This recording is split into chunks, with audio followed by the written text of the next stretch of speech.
Hey everyone, I wanted to do a quick video on changing out the pump. I've got a few questions on that, just to show you kind of how easy it is. Now, for those of you getting a pump, I am going to do a more thorough video than this, but this is really just meant to answer a few questions and get you a sense of what's involved. So what you're looking at, so what I'm doing this morning is taking the 9cc pump off. I did a temperature test. If you can see it, you can't, nope, so up here, you can see this. This is the temperature probe. Did the temperature and volume test yesterday. I haven't posted that video yet because I want to go ahead and do it with the stock pump. I'll mention on that video, there was a number of ways I could do the test, but I think the most consistent way is to do it on the same tractor in the exact same configuration. So what we're trying to do initially is just see, well, what's the difference in heat build, if any? There could be a situation I could see, because of the extra tubing and the possibility of a slightly more fluid in the system at a time, that you actually could run cooler with this. I doubt that's the case, but I actually think based on what I've seen, there's not going to be a difference, a material difference between. So let me walk you through this. Again, this is just meant to be quick and dirty. I'm not going to edit it. I'm just going to throw it up on the YouTube channel. So one thing that I do when you get the larger pump, I'm going to provide a worm gear clamp. The previous clamp, I actually still have it on here, is a compression clamp you just pull off with your vice grips or channel lock. So those are a little bit easier to deal with. Since this pump comes out just a little bit more, you're pulling this out just a little bit more. I just wanted to make sure you're not getting any air leakage through there. So, but at this point, I really don't have any reason to believe that one won't work. Also, I'm taking mine off and on, off and on. So, my tube might have a little bit extra wear where your tube would not. So, first thing to do, whether you have this clamp or the others, just loosen up your clamp to a point where you can pull it back. Could do this with a screwdriver. All right, so that's loose enough. And get a couple of, next thing I want to do, and I took the, if you watched the video from yesterday, I took the flow divider off and I've already loosened up the other side of this. I'm just going to loosen this side up. And remember, if you're doing it, and this is a little bit reversed, that's why I'll make a different video, because if you're going from your stock pump to this pump, you're actually going to have your tube actually going to come around and go up that direction. This is kind of the reverse of it. So everybody's going to be starting out like this. So relieve your feed tube. You'll lose some fluid there.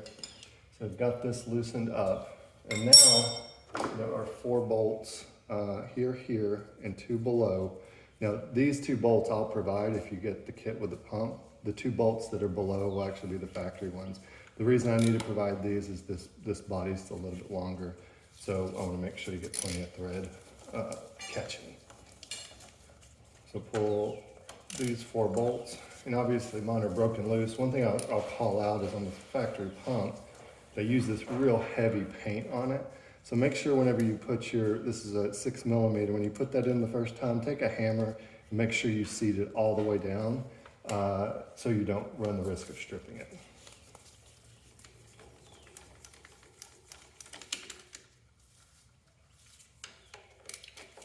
And you could do this with an impact or whatever you're comfortable using. I'm not using an impact, I'm using all hand tools because I'm doing this a lot. I don't want to run the risk of stripping anything out. Okay, so 2 short bolts. I'm gonna put these in here, and then 2 long bolts.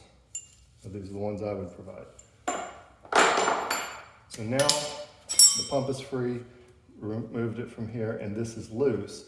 Actually just going to pull it straight out and lean it to the side and then pull it off the feed tube here. Maybe I should have loosened up when I do it. Oh, here it is. Well, I had this loose enough. And you'll lose some. Now this is the coupling. So it would go here. And so there's a little bit of a trick to put that on, but I'll show it to you. So couples here. So there you go, 9cc pump. Set that to the side. Back to the factory pump. You can see, just give you a sense of the size difference. Again, it's about 3/4 of an inch, about 20 millimeters, or 22, I think. So we've got the factory pump now. Put this coupler on. And what I do is put it into this feed tube first, and then, line it up. If you've ever done a transmission or something like that, this is the same kind of thing. And then get that coupler where you know it's on your shaft on the inside, and then just twist a little bit.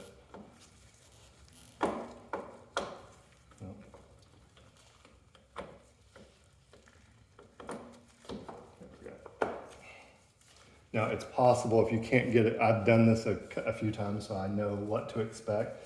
If you can't do that, you may have to pull it out, get some channel locks, and just barely move your teeth a little bit so you can more easily align it. So there it is, it's back on. So what I do now is take the same 2 bolts that I took out. Let me show you here. Those go on the bottom, and these bolts, as you can see, are a little shorter. So these are the factory bolts. Pop these in here to the top.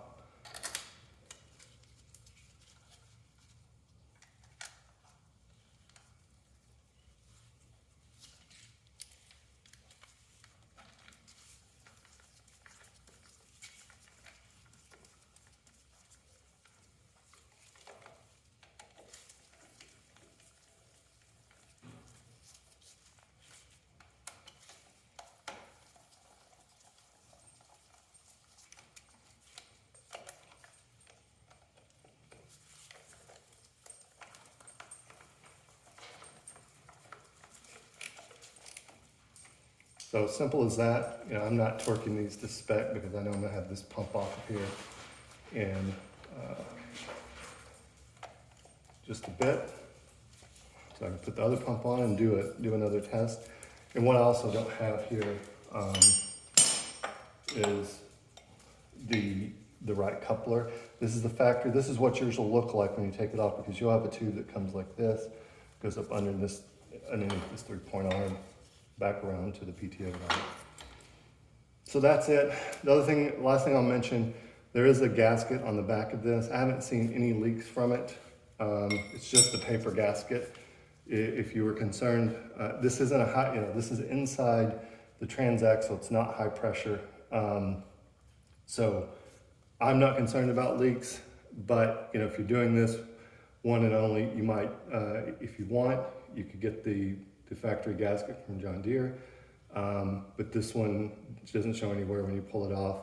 But you could also put some gasket maker on there if you were concerned about that at all. So, like I said, I haven't seen any leaks. And it hasn't been a concern for me at this point. So that's it. You would tighten this back up, or if you're using this clamp, you just clamp it, make sure it's there, and you're good to go. Hope that's helpful.